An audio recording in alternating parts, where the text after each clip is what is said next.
성탄절이 바짝 다가왔습니다. 오늘 대림 4주차 주일 아침입니다. 성탄을 기다리는 우리의 마음이 좀 더 포근하고 힘차지는 그런 시간이 되기를 축복하고 기도드리겠습니다. 아멘. 오늘 우리가 읽은 말씀 룻기서 1장 마지막 부분을 함께 읽었습니다. 제목을 나는 정말 불행한가, 나는 정말 불행한가 이렇게 잡았습니다. 쉽지 않은 제목이지만 한번 같이 나누어 보고 싶은 그런 제목입니다. 사실 이 제목은 박용래 시인이라고 하시는, 지금은 뭐 돌아가신 지 한참 됐는데 눈물의 시인으로 알려진 아주 좋은 글을 많이 남기신 분인데, 그분의 고향이라는 시에서 제가 착상을 얻어서 정해본 그런 제목입니다. 이분은 시에서 이렇게 노래를 하고 있어요. 눌더러 물어볼까, 나는 슬프냐, 나는 장따꼬리 날리는 하얀 바람 봉길, 여기서 부여 고향이란다, 나는 정말 슬프냐, 이런 시입니다. 아마 시인에게 슬픈 일이 좀 있었던 것 같습니다. 슬픈 일을 안고 아마 고향에 돌아와서 고향이 주는 평안함을 가지고 자기의 슬픔을 한번 되짚어보는 시간을 가졌던 것 같아요. 슬픈데 한 번 더 이렇게 생각해 보는 겁니다. 이게 정말 슬플 건가? 그렇죠? 나는 정말 슬픈가?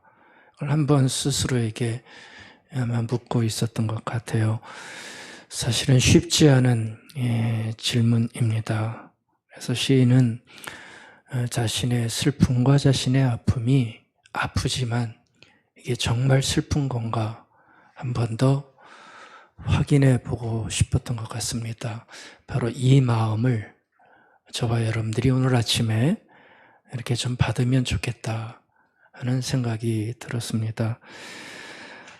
이렇게 슬픔을 확인해 보는 이 시인을 보면서 저는 불행을 확인해 보고 싶었습니다. 슬픔보다 불행이 강하지요. 더 아프지요. 우리 불행하다 생각할 때 얼마나 많습니까? 그래서 불행이 있는데, 불행하다 생각하는데, 불행해서 너무 힘들어할 때가 많은데, 불행에 눌리는데, 불행이 일어날 때마다 속수무책 끌려다니는데, 좀 물어보고 싶었어요. 이 시를 보면서 정말 불행한가? 정말 불행한가? 바로 그 질문입니다. 정말 불행한 것인지, 불행은 불행으로만 끝나야 되는 것인지, 그 이상은 없는 것인지, 정말 불행한가? 이렇게 물어보게 됐습니다. 좋은 답을 오늘 아침 주께서 여러분들에게 발견케 하시면 좋겠습니다. 우리도 물어보십시다. 오늘 본문에 보면 한 사람, 우리가 보고 있는 나오미가 나오죠. 근데 이 나오미를 한번 보시면 탄식하고 있는 장면이죠. 나 힘들어, 그 얘기하는 겁니다. 나 불행했어, 바로 그 탄식하고 있는 장면입니다. 우리가 지난주에 봤듯이 룻의 헌신적인 동행의 맹세를 들었죠. 나 어머니와 함께 죽겠습니다. 어머니 가시는 곳에 나도 따라가겠습니다. 어머니 고향 내 고향, 어머님의 하나님 내 하나님입니다 하는 놀라운 맹세, 얼마나 뿌듯했겠어요. 그 맹세를 듣고 이제 꿈엔들 잊을 수 없는 그 고향 베들레헴에 룻과 함께 드디어 먼 길 떠나 도착을 하게 됩니다. 귀향이죠. 근데 그 귀향의 모습을 보면 한 단어를 더 붙이고 싶어요. 슬픈 귀향입니다. 왜 안 슬픈 귀향입니까? 떠날 때는 함께했던 남편, 이제 이 세상 사람이 아니잖아요.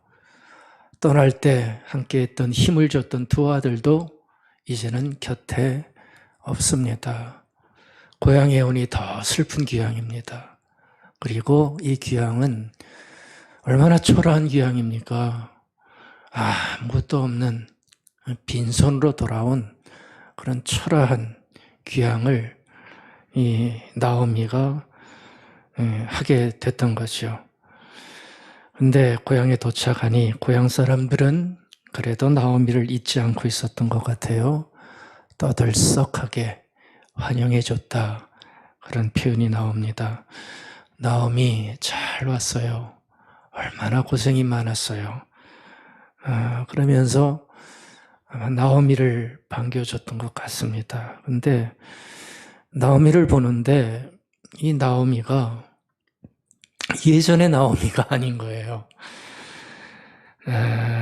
얼굴에 주름도 가득 찼던 것 같고요. 피부도 좋았던 피부는 다 없어지고 거칠거칠. 이거 굉장히 심각한 거죠, 여자분들. 거칠어지는 아마 피부를 가지게 됐던 것 같아요. 체중은 모르겠어요. 체중은 모르겠어요. 그래서 그런 나오미의 변한 모습을 보면서 이들이 묻습니다. 정말 나오미 맞아요? 나오미라는 걸 알지만 한마디를 던지는 거예요. 정말 당신 맞아요? 너무 변해버린, 고생스럽게 변해버린 그 나오미를 보면서 고향 사람들이 얘기하는 겁니다. 나오미가 굉장히 충격이 컸던 것 같아요. 여자분들은 이런 말에 충격이 크지 않을 수 없겠지요. 그러니까 몰라보겠다는 그런 고향 사람들의 말을 들으면서 아마 나오미의 마음이 북받쳤던 것 같습니다. 그래서 속에 꺼내놓지 않았던 마음의 토로를 바로 이 부분에서 나오미가 고향을 도착해서 고향 사람들의 환영을 들으면서 토로하는 한 장면, 이게 오늘 우리가 본 바로 그 장면입니다. 이 얘기의 요지는 다른 게 아닙니다. 내가 왜 이렇게 됐는지들 아시오? 내가 왜 이렇게 됐는지 아시오? 네, 놀랍죠? 하나님 때문에 그렇게 됐어요. 바로 그 얘기를 하는 겁니다. 오늘 이 토로의 고백의 여지입니다. 아니, 당신 왜 이렇게 못쓰게 됐어? 그 얘기를 나오미가 듣고 터트린 고백입니다. 내가 왜 이렇게 된지를 아냐고? 하나님 때문에. 하나님 때문에 그렇게 됐어. 바로 그 얘기를 하는 거예요. 20절, 22절, 짧은 두 절인데요. 거기에 보면 하나님이라고 하는 칭호가 몇 번 나오는지 아세요?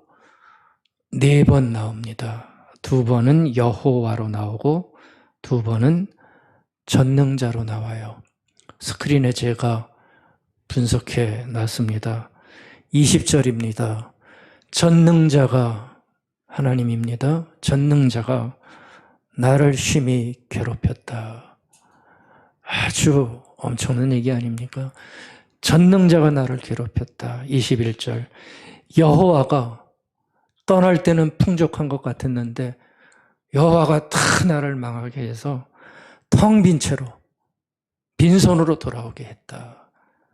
여호와께서 징벌하셨다. 전능자가 나를 괴롭혔다. 이런 고백을 하는 겁니다. 주어가 전부 하나님이에요. 주어가 뭡니까? 자기를 그렇게 만든 주체라는 얘기죠. 그 주체가 하나님이고 목적어는 그 주체의 대상인 목적어는 전부 나라는 얘기입니다. 전부 내가 대상이 되었다는 겁니다. 하나님께서 자신에게 그렇게 하셨다는 거예요. 어떻게 해요? 괴롭혔고 텅 비게 만드셨고 징벌하셨고 괴롭혔다. 괴롭힘의 주체가 전부 하나님이에요. 전능자가 여호와가 나를 그렇게 만들어서 지금 내가 이렇게 별 볼 일 없게 변해버린 모습으로 당신들 앞에 서 있다. 바로 그 고백하는 거예요. 나오미가 그런 얘기를 들으면서 하나 요청을 하죠. 고향 사람들에게 요청을 해요. 나 너무 괴롭다. 나를 나옴이라 제발 부르지 말아라. 나옴이란 뜻이 기쁨이라는 뜻입니다. 그러니까 이름이 기쁨이에요. 그러니까 그 사람들은 나오미 하면 우리가 기쁨아 이러는 것처럼 부르는 거죠. 그러니까 나오미를 사람들이 계속 나오미 이렇게 부르니까 나오미는 너무 괴로웠던 거예요. 기쁨아 그렇게 부르지 마라. 나 너무 괴롭다. 듣기 싫다. 내 꼴을 봐라. 내가 무슨 기쁨이냐. 너무 화난다. 나를 나오미라 부르지 말고 뭐로 부르라고요? 말하라 불러라. 나는 기쁜 자가 아니고 쓴 자다. 이름을 개명시켜달라는 겁니다. 나를 쓴 자라 불러달라. 그렇게 얘기를 하는 겁니다. 바로 오늘 우리가 읽은 부분인데요. 참 이런 나오미의 토로를 보면 여러분들 마음이 좋지 않으시죠? 그렇잖아요. 마음이 참 좋지 않습니다. 하나님을 자기를 그렇게 만들었다는 주체로 말했다는 게 마음이 좋은 게 아니라 얼마나 나오미가 힘들면 이런 말을 했을까? 그게 마음이 안 좋아요. 얼마나 많이 힘들었으면 이런 얘기를 했을까? 나오미에게 믿음이 있었을까요? 없었을까요? 나오미에게는 믿음이 있었어요. 그러니까 하나님을 계속 들먹이는 거죠. 또 복된 하나님의 소식을 듣고 고향 땅으로 돌아온 거예요. 그러니까 하나님에 대한 믿음이 있었던 사람입니다. 그리고 하나님을 향한 마음이 있었는데도 보셨죠? 이런 놀라운 탄식을 하나님을 향하여 4번씩이나 거듭해서 얘기를 하고 있는 거예요. 나는 정말 불행하다. 그렇죠? 오늘 우리의 설교 제목은 이걸 묻는 겁니다. 나는 정말 불행한가? 나는 정말 슬픈가? 근데 나오미는 대답을 해요. 뭐라고 대답합니까? 나는 정말 불행하다. 이게 나오미의 대답이었어요. 여러분들도 오늘 말씀 들으실 때에 지나간 우리의 인생, 아니 지금 나 자신의 삶을 바라보면서 자문자답하면서 꼭 들어주시면 좋겠습니다. 나는 정말 불행한가? 어떻게 대답해야 될까? 그렇죠? 굉장히 어려운 사실은 질문입니다. 그리고 피해갈 수 없는 신앙인들의 질문입니다. 슬픔이 있고 불행이 없을 수 없잖아요. 우리의 삶에. 근데 그걸 묻는 거예요. 슬픈데 불행한데 정말 불행한 건가? 이걸 내가 어떻게 해석해야 되는 건가? 바로 이 질문을 하게 되는 겁니다. 우리가 그동안 잠깐 살펴봤지만 이 나오미라고 하는 이 분은 지난 10여 년을 고향 떠난 10년이죠. 저는 그렇게 생각을 해봤습니다. 아슬아슬하게 살아왔겠다. 아슬아슬하게 살아온 사람이겠구나. 그 생각을 해봅니다. 여러분들 아슬아슬하게 살았다는 것은 말 그대로 그의 삶이 어땠다는 거죠? 매 순간 아슬아슬했다는 거잖아요. 아슬아슬하다라는 말 아세요? 굉장히 조마조마한 인생 아닙니까? 하루하루가 마음 편하지 않은 게 아슬아슬한 거예요. 위험이 도사리고 있고 굉장한 어려움이 늘 산적해 있는 그 삶, 그게 아슬아슬한 거 아닙니까? 나오미가 아마 그와 같은 삶을 살았던 것 같아요. 아슬아슬한 인생은 여러분들 뭘 해도 조마조마한 겁니다. 초조한 인생입니다. 초조하면 사람은 불안하게 돼 있습니다. 바로 그와 같은 인생을 우리가 나오미의 지난 10년을 돌아봤을 때 아마 그랬을 거라는 생각이 들어요. 의지했던 남편 하루아침에 외지에서 죽잖아요. 사고인지 병인지 모르지만 얼마나 힘들었겠어요. 두 아들도 뭔지 모르지만 함께 다 죽어나갔어요. 아슬아슬한 인생이죠. 그렇죠?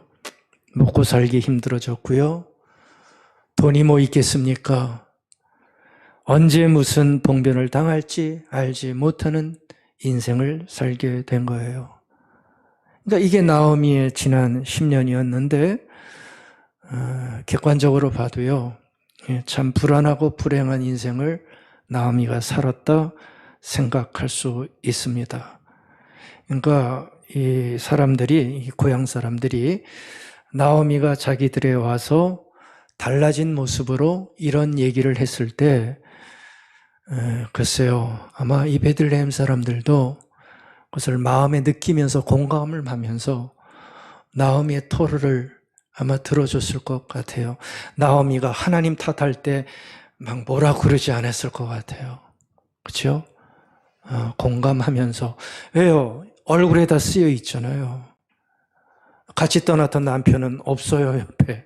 아이들 둘이 있었는데 애들도 없어요. 혼자 왔어요, 덩그러니. 이방 여자 하나 데리고 왔어요. 죽은 아들의 부인이래요. 그러니 사람들이 이 토로를 들을 때에 욕하면서 듣지는 않았겠구나, 이런 생각을 해보게 됩니다.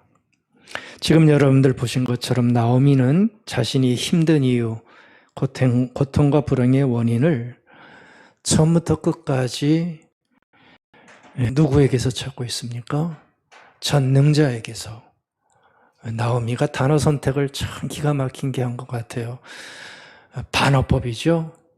전능자면 어떻게 해야 됩니까? 전능자면 자기를 그렇게 두면 안 되잖아요. 근데 전능자라고 일컫는 하나님께서 자기를 이렇게 했다는 거예요.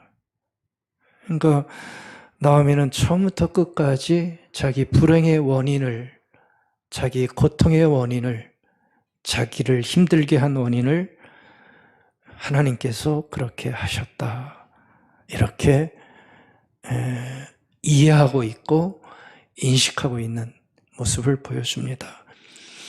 네, 여러분들 이 모습을 보면 과연 나오미는 이런 모습을 보이는 건 아니라는 생각을 하게 됩니다. 사실은요, 우리도 참 많이 하는 그런 모습입니다. 힘든 일 생기면 신앙인들은 이상하죠? 하나님을 탓해요. 일반인들은 운명을 탓하지만 신앙인들은 많은 경우에 힘든 일 생기고 어려운 일 생기면 하나님을 탓합니다. 하나님이 이럴 수가 있나? 하나님이 이럴 수가 있나? 그러니까 여러분들 이 나오미의 고백은 사실은 보통 고백이 아닙니다. 하나님이 이럴 수가 있나? 하나님께서 나에게 불행을 주시고 하나님께서 내 고통의 원인인 것처럼 우리는 참 많이 몰고 가고 있습니다. 이해를 할 수 있죠. 그렇죠? 섭섭하고 또 힘들어서 그렇게 하는 것이겠지만, 근데 다시 한번 우리는 이 부분을 생각해 봐야 됩니다. 하나님께서 불행을 주고 하나님께서 고통을 준다는 것이 얼마나 두려운 일인지, 무서운 일인지 우리는 이해를 하고 이러한 것들을 살펴볼 필요가 있습니다. 여러분들 한번 생각해 보시겠어요? 정말 전능자 되시는 우리 하나님께서 우리들에게, 나에게 불행을 준다고 한다면 여러분들 우리는 절대 희망을 가질 수 없습니다. 전능자께서 불행을 나에게 정말 준다고 한다면 전능자가 불행을 주는데 어떻게 희망을 가질 수 있겠어요? 안 그렇습니까? 전능자가 나에게 불행을 준다면 우리는 숨을 못 씁니다. 얼마나 무서운 겁니까? 전능자가 정말 불행을 준다면 우리는 숨을 쉴 수가 없어요.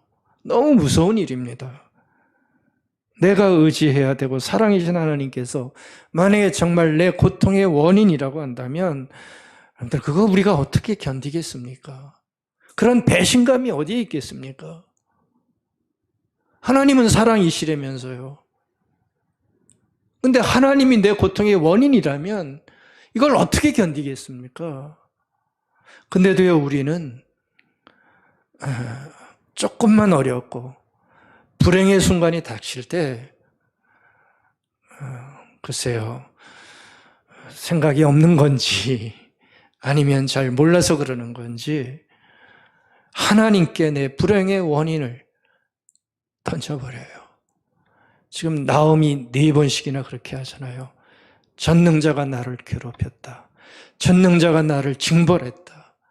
하나님께서 나를 빈손 만들었다. 바로 그와 같은 얘기를 하고 있는 겁니다. 그래서 여러분들, 우리가 힘들고 불행 가운데 있을 때 여러분들 불행은 있습니다. 우리의 삶에 없을 수 없습니다. 그게 인생입니다. 에덴 이후에는 불행이 우리의 삶입니다, 사실은. 그래서 없을 수 없는데 그런 어려운 순간이 올 때마다 물어봐야 돼요. 하나님께서 내 불행의 진짜 원인이신가? 내가 하나님 탓을 하는데 정말 하나님이 내 불행의 원인이신가? 정말 나는 이 어려운 때에 불행한 건가? 이게 정말 불행한 건가? 불행으로 딱 끝나야 되는 건가? 불행 이상의 것은 없는 건가? 그게 있는데 내가 혹시 모르는 건 아닌가? 우리가 하나님 탓을 쉽게 꺼내기 전에 물어볼 수 있어야 된다는 얘기입니다. 그래서 저는 이 제목이 굉장히 엄청난 제목인 것 같아요. 나는 정말 불행한 건가? 생각 더 깊게 하자는 얘기입니다. 더 깊이 불행을 마주하자는 얘기입니다. 불행을 합리화하는 것도 아니고요. 불행이 가볍다는 얘기가 아닙니다. 엄청난 인생의 아픔 앞에 불행을 되짚어 보면서 과연 이 불행의 때 내가 뭘 해야 되겠고 하나님이 불행의 원인이 아니시라면 이 불행의 순간에 하나님은 우리에게 뭘 요구하시는 건가? 이거를 생각해 봐야 된다는 것이죠. 나는 정말 불행한가?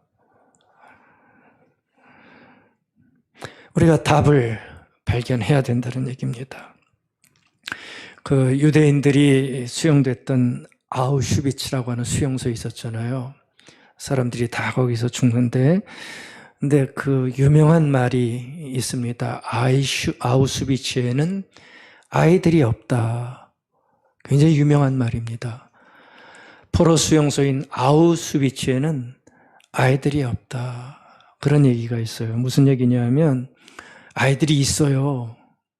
아주 조그만 애들도 다 같이 들어가는데 그 수용소에 고압전류가 흐르는 철책이 있다고 그래요. 그 철책을 넘어가는 순간 아이들은 나이에 상관없이 다 어른이 된대요.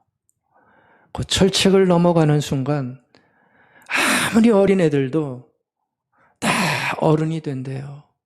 기가 막힌 일들이죠. 왜냐하면 이 애들이 목도하는 그 기가 막힌 고통, 그 놀라운 광경들을 보면서 아이들이 순식간에 다 자란대요. 다 어른이 된대요, 아이들이. 비우겠지만 무슨 얘기겠습니까? 그렇게 고통의 힘이 크다는 얘기입니다. 얼마나 그 광경이 아팠으면 아이들인데도 더 이상 애들이 아니고 어른이래요. 요즘은 60이 돼도 성인 아이도 많다고 그러잖아요. 어른이 돼도 어른이 못 돼요. 근데 고통의 철책성을 넘어가는 순간 아이들은 더 이상 아이가 아니고 어른이 됐더라. 여러분들 고통에 어떻게 대처하는가에 따라, 고통을 어떻게 생각하는가에 따라 삶이 달라지고요. 내 주변이 달라질 수밖에 없습니다. 자신에게 일어나는 불행한 일들을 보면서 하나님을 의심하고 나오미처럼 하나님 탓으로도 돌릴 수 있습니다. 하지만 좋아지는 것은 아마 하나도 없을 것입니다. 이건 신앙인들을 향해서 하는 말입니다. 하나님을 의심하고 하나님께 퍼부어도 글쎄요, 잠깐의 만족, 기분 전환은 될지 모르지만 하나도 좋아지는 것은 없을 것입니다. 오히려 하나님을 그렇게 부정하면 더 견디기 힘들고 더 공허해질 수밖에 없다는 것이죠. 그래서 불행한 일 앞에서 나는 정말 불행한가? 이 질문에 우리가 답할 수 있어야 됩니다. 그 답 중에 하나가 아니요 라고 답할 수 있으면 얼마나 좋겠습니까? 불행하고 힘들어요. 근데 웃는 겁니다. 내가 정말 불행한가? 내가 이렇게 힘든데 이것 때문에 내가 정말 불행한 건가? 아니다. 이 답을 할 수만 있다면 얼마나 좋겠습니까? 근데 이렇게 답할 수 있는 조건은 그렇게 많지 않습니다.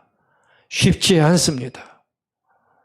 불행을 불행이 아니라 말할 수 있는 그 힘과 인식은 쉽게 얻어지는 것이 아닙니다. 딱 하나밖에 없어요, 사실은. 신앙인들에게 하나님을 향한 절대적인 믿음, 그거 하나밖에 없어요. 불행이 클까요? 믿음이 클까요? 쉽게 대답하지 마세요. 그건 몰라요. 닥쳐봐야 알아요. 믿음이 커도 불행이 클 때가 많으면 그 유일한 답, 내가 정말 불행한가? 라고 답할 수 있는 유일한 답이 믿음인데 그거를 가지지 못할 때가 많단 말이에요. 근데 정말 불행한가? 거기에 아니요라고 답할 수 있는 신앙인들의 답의 근거는 하나님을 향한 절대적인 믿음 하나밖에 없다고 하는 거.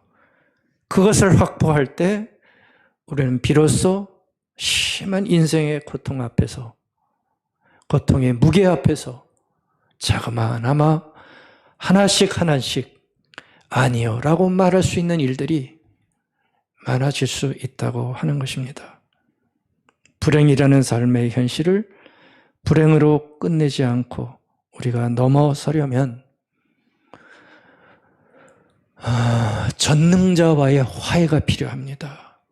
여러분들, 이 나오미에게 지금 필요한 것은 자기가 말하는 전능자와의 화해가 필요한 거예요. 그렇잖아요. 지금 화해하지 못한 거예요, 나오미는. 왜요? 자기 불행을 전부 다 하나님 앞에 돌리고 있잖아요. 당신께서 나를 징벌했고, 당신께서 나 빈손만 들었고, 당신께서 나를 괴롭히지 않았냐고. 이거 화해해야 되잖아요. 화해하지 못하면 여기서 벗어날 수가 없어요.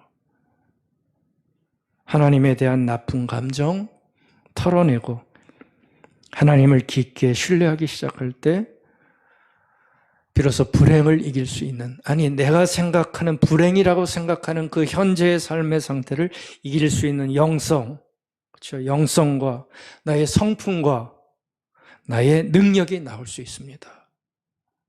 세 가지를 말씀드렸어요. 불행이라고 생각하는 것을 이길 수 있는 나의 영성과 나의 성품과 나의 능력이 나올 수가 있다는 겁니다. 제가 성품을 이야기하는 것은 불행의 때 우리의 성품이 망가지기 때문에 그렇고요. 그 망가진 성품이 우리의 불행을 확산시키기 때문에 그 얘기한 겁니다. 불행을 겪으면 불행 당사자뿐만 아니라 불행을 겪는 주변 사람들이 다 망가져요. 다 망가뜨려요. 여러분들 경험하십니까? 그래서 불행을 이기지 못하게 만들어버려요.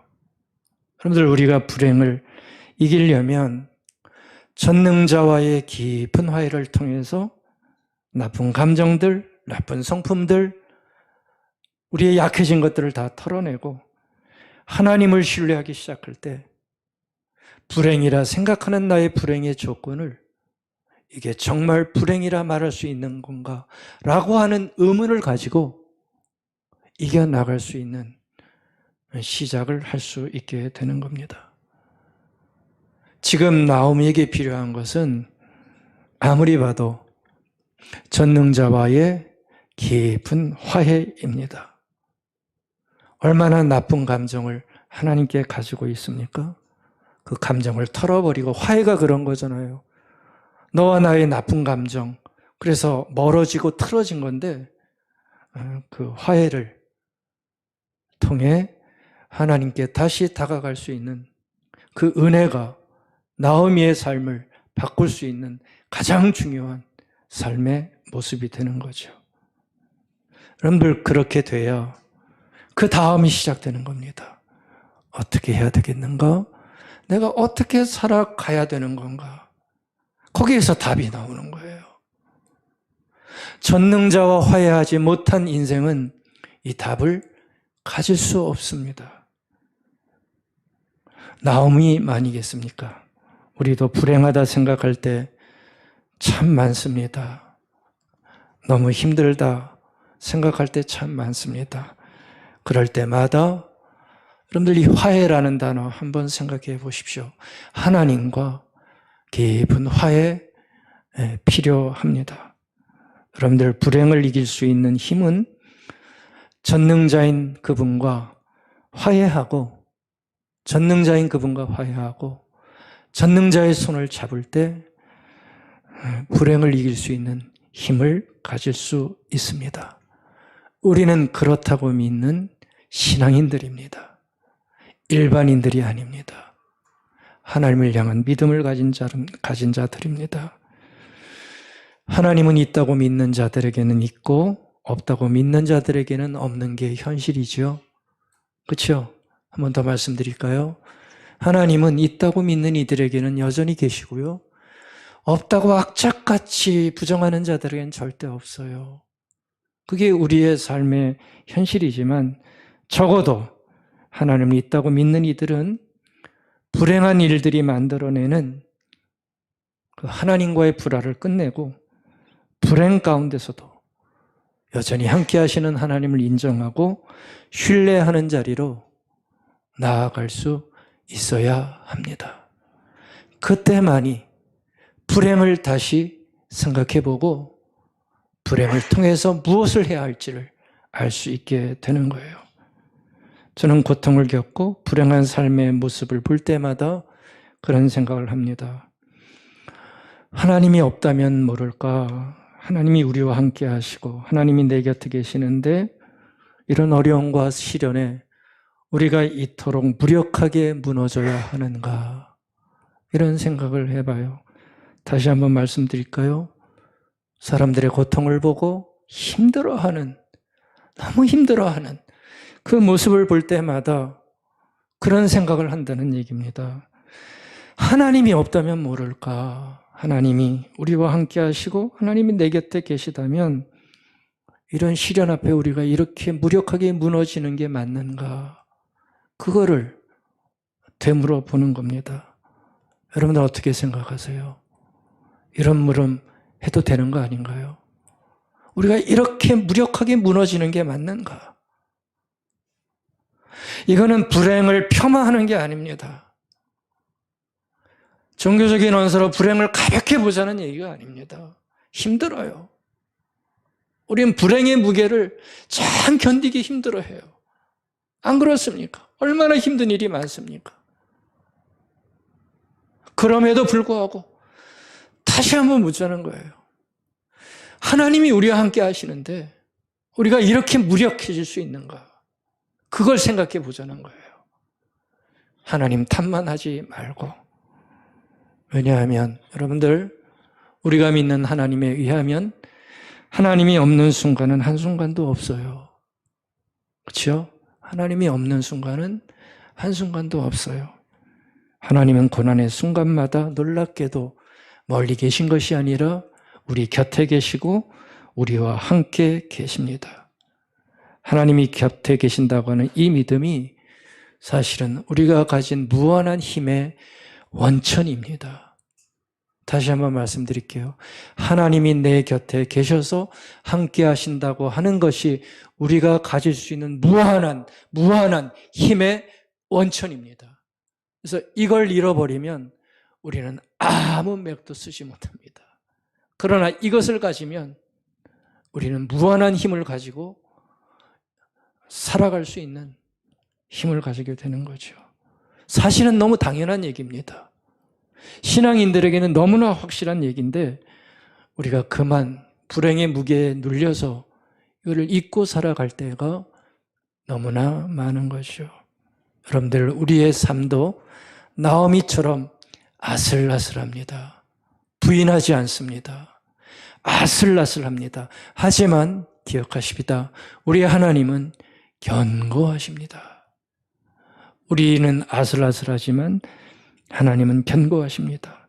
그래서 아슬아슬할수록 우리는 하나님과 불화하지 말고 하나님과 깊이 화해해서 하나님과 화목해서 하나님을 붙잡을 수 있는 그 믿음이 우리에게 필요한 삶의 모습이라는 것이죠.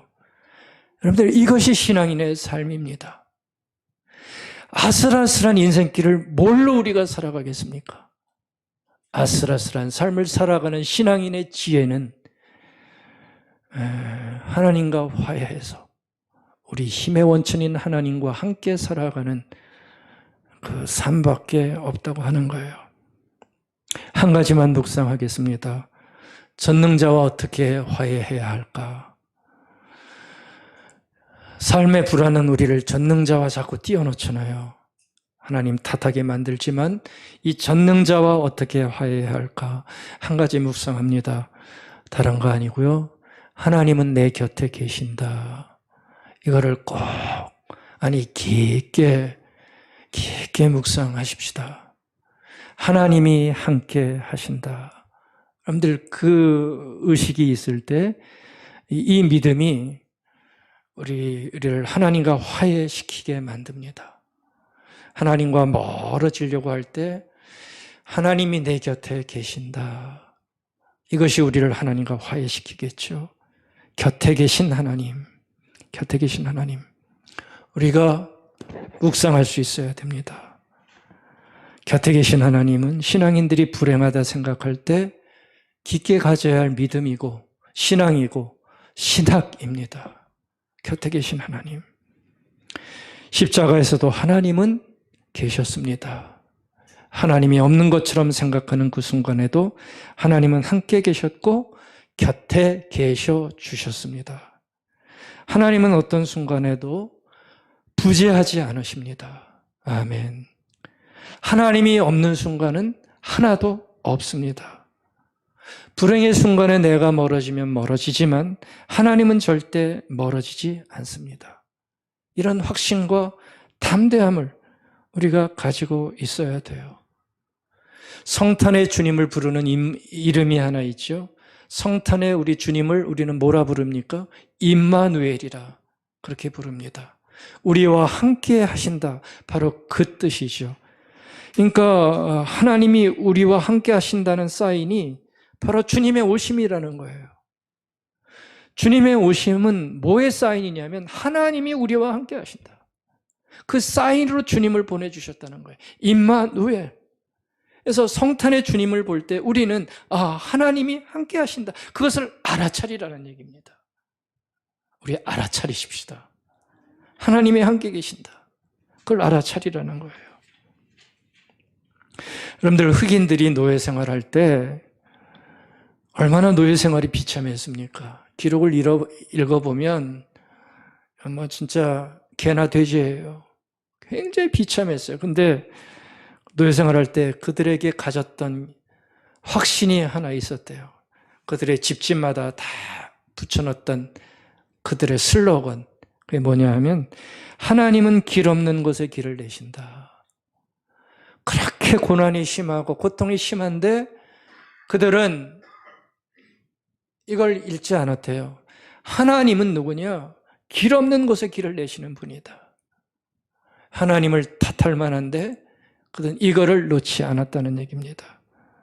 출애굽한 이스라엘 백성들이 홍해의 길이 막히잖아요. 길 막혔을 때에 홍해의 길을 내신 하나님을 그들은 기억했던 거예요. 홍해의 길을 내신 하나님을 기억하면서 하나님은 길이 없어도 길을 내시는 하나님이시다. 그거를 그들은 마음에 받았다는 얘기입니다. 이스라엘 백성들이 홍해가 딱 막히는 걸 보면서 원망을 하죠. 하나님을 원망하고 모세를 원망해. 왜 우리를 여기까지 데려와서 죽게 만드느냐? 바로 그때 모세가 말을 합니다. 어디에서 말합니까? 막힌 길, 없는 길 앞에서 모세가 그들을 향해서 말을 하는 게 출애굽기 14장에 나와요. 뭐라고 말합니까? 너희는 두려워하지 말고 가만히 있어서 하나님께서 오늘날 너희를 위하여 행하시는 구원을 한번 봐라. 여호와께서 너희를 싸워주실 것이다. 너희는 가만히 있어라. 모세에게는 함께 하시는 하나님에 대한 깊은 신뢰가 있었어요. 곁에 계신 하나님이죠. 바울도 분명히 말해줍니다. 바울은 뭐라고 얘기합니까? 하나님께서는 질그릇 같은, 아주 보잘것없는 질그릇 같은 우리 속에 예수 그리스도라고 하는 생명의 보화를 담아주셨다. 엄청난 능력을 우리에게 주신 것이다. 우리는 질그릇같이 연약할지 모르지만 우리는 그 안에 보화 되신 생명을 가졌기에 아무리 짓눌려도 뭐라고 얘기합니까? 짓부러지지 않고 아무리 절망 속에서 있어도 실망하지 않는다. 궁지에 몰려도 빠져나갈 길이 있다. 그렇죠? 빠져나갈 길이 있다. 맞아 넘어져도 우리는 죽지 않는다. 왜요? 예수의 생명이 내 안에 살아있기 때문이다. 불행합니까? 불행을 다시 생각해 보라는 거예요. 다시 생각해 보라는 거예요. 그러므로 우리는 낙심하지 않습니다. 잠시 동안 가벼운 고난을 겪을 수는 있습니다. 그러나 한량없이 그거 영원한 것을 우리에게 하나님은 가져다 주실 것입니다. 우리는 보이는 것에 눈길을 돌리지 않고 보이지 않는 것에 눈길을 돌립니다. 보이는 것은 잠깐입니다. 보이지 않는 영원한 것이 우리에게 있습니다. 아멘. 이런 담대한 생각 우리 좀 놓치지 않았으면 좋겠습니다. 불행이 크고 깊습니다. 하지만 하나님을 이길 불행은 없습니다. 불행보다 크신 하나님이 곁에 계십니다. 이것은 픽션이 아닙니다. 상상이 아닙니다. 넌픽션입니다. 사실입니다. 종교적 위안이 아니라 역사입니다. 그랬으면 좋겠다고 하는 정신승리가 아니라 벌어지는 현실이고 벌어질 현실입니다. 여러분들, 신앙인들이 불행을 다시 생각해 봐야 됩니다. 심한 불행 앞에 눌려 있을 때마다 다시 한번 생각해 보는 거예요. 내가 정말 불행한 거 맞나? 이걸로 끝내야 되나? 이것이 신앙인들의 의식 속에 좀 살아났으면 좋겠어요. 슬픈가? 아니 정말 슬픈 거야? 이게 불행한 건가? 아니 정말 불행한 건가? 이런 질문을 하자는 얘기입니다. 여러분들 불행한 삶으로 아프실 때마다 곁에 계신 하나님께 아픔을 가지고 나가서 말하시기 바랍니다. 곁은 뭡니까? 내 옆에 계시다는 거잖아요. 두런두런 얘기를 하는 거예요. 내 얘기를 들어주고 하소연을 들어주는 곁입니다. 아픔을 가지고 곁에 계신 하나님께 말하는 겁니다. 그게 바로 기도잖아요. 그렇죠? 곁에 계신 하나님은 하나도 말을 걸지잖아요, 우리가. 아닙니다. 말을 거셔야 됩니다. 곁에 계신 하나님의 음성을 우리는 받을 수 있어야 됩니다. 그게 말씀입니다. 전능자께 말하고 전능자의 음성을 들을 때, 전능자께 말하고 전능자의 음성을 들을 때 비로소 거기서 힘이 나고 길이 보이고 평화가 선물처럼 우리 안에 들어오게 되는 것입니다. 이 평화는 나에게서 만들어지는 것이 아니라 곁에 계신 하나님께 말하고 그 음성을 들을 때 경험하게 되어지는 선물입니다. 이것이 불행을 이기게 하시는 지금까지 사용하신 하나님의 지혜고 하나님의 방식입니다. 저는 우리 교우들께서 이것을 놓치지 않았으면 좋겠습니다. 불행할 때 우리는 눈물 흘릴 수 있습니다. 그러나 놓치지 마십시다. 아니, 지금까지 인생길에서 이것을 놓치지 않았으면 좋겠습니다. 하나님은 곁에 계셔서 나의 삶을 인도해 주셨다고 하는 거. 말씀 맺겠습니다. 나는 불행한가? 정말 불행한가? 한번 답을 찾아보시기 바랍니다. 저는 여러분들의 입에서 아닙니다 라는 대답이 나오면 좋겠습니다. 간단하게 대답하는 게 아니고요. 깊게 생각하시고 기도하시고 음성을 듣는 가운데 나는 정말 불행한가? 아닙니다 라는 대답을 할 수 있으면 좋겠다는 것입니다. 성탄을 앞에 두고 있습니다. 임마누엘의 하나님으로 오신 예수 그리스도, 곁에 오신 예수 그리스도, 평화의 왕을 바라보면서 우리 가운데 있는 어려움과 불행의 삶에 지지 않고 이기시는 여러분들의 인생이 되기를 축복하고 간절히 바라겠습니다. 아멘.